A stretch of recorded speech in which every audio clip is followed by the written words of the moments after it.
बिस्मिल्लाहिर्रहमानिर्रहीम। आबादगार दोस्तों, हिन वक्त उमरकोट ऐं कुंडरी जे विच ते थर जे कस में बिल्कुलु भर में थर आहे। उते कुंडरी जे मशहूरु ज़मींदार मियां सलीम कुंडरी वारे जे ज़मीन ते जाहिरो ॻोठु आहे, उन जे फार्म ते बीठा आहियूं, जिते हिननि जी ज़मीन तक़रीबन 500 एकड़ खनि आहे, जिते मल्टी क्रॉपिंग लॻल आहे, यानी अंबनि जो बाग़ बि आहे।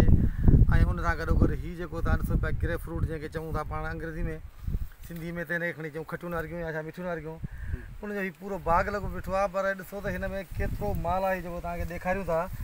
त हिन दोस्तनि खां असां पुछा कई आहे त हीउ जेको तव्हां बाग़ लॻायो आहे उहो घणनि थिए पियो, घणनि सालनि में तयारु थिए पियो? त हिननि ॿुधायो त हीउ साल ॾेढ खां पोइ अञा फसल ॾियणु शुरू थो करे। 4 साल में 4 साल में। पर मजमूई तौर ते जेको हीअ आहे त हिकिड़ो वणु जेको हिकिड़ी सीज़न में हीअ चवंदा त 120 जेको आहे सो किलो, यानी 3 मण जेको आहे फ्रूट ॾिए थो। ऐं हिन जो जेको किलो आम मार्केट में 150 रुपया, पर जेकर हीअ चवंदा असां थोक में या होलसेल में किथे विकिरो कयूं त बि हीअ जेको आहे सो 100 रुपये किलो वञे थो। इन जी माना त हिकिड़ो ॿूटो जेको आहे सो हीअ ठाहे पियो 12,000 रुपया। त हीअ अच्छा ख़र्चु निकिरंदो पंहिंजे करे। पर हिन में घणा हूंदा माना ॿूटा एकड़ में? 90 ॿूटा आहिनि। तव्हां 90 खे जेकर तव्हां 12,000 सां मल्टीप्लाई कंदो, उन हिसाब सां तव्हां पाण ॾिसो था।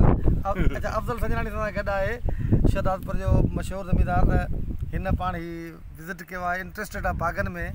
अॼु मोर झंगो फार्म विज़िट कयोसीं, हुन खां पोइ मियां सलीम जो फार्म जाइरे वारो ॾिठो अथऊं। तव्हांखे कीअं लॻो? साईं असांखे त माना हैरत में अची विया आहियूं। माशाअल्लाह जेको आहे सो ऐं 90 वण ऐं 12,000 रुपया पर वण लाइ, त पोइ असांखे त ॿी का ॻाल्हि सम्झ में कोन थी अचे बाग़नि खां सवाइ। ऐं साईं वारनि जो हीउ बाग़ जेको आहे सो ड्रिप ते लॻियल आहे, माशाअल्लाह ज़बरदस्त आहे। ऐं तव्हां भला ॿुधायो पंहिंजे बाग़ जे बारे में थोरो घणो दोस्तनि खे, आबादगारनि खे, त हीअ लॻाइनि छा कनि? हीअ पोखियनि हिन जी चक्की जेका आहे उहा पंजाब खां मिलंदी आहे। महिनत वारो कमु।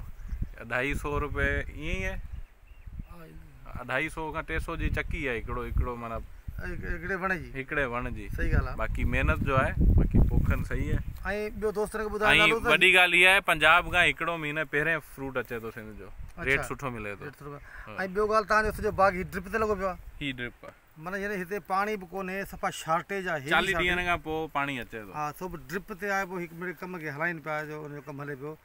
वॾी महिरबानी दोस्तों।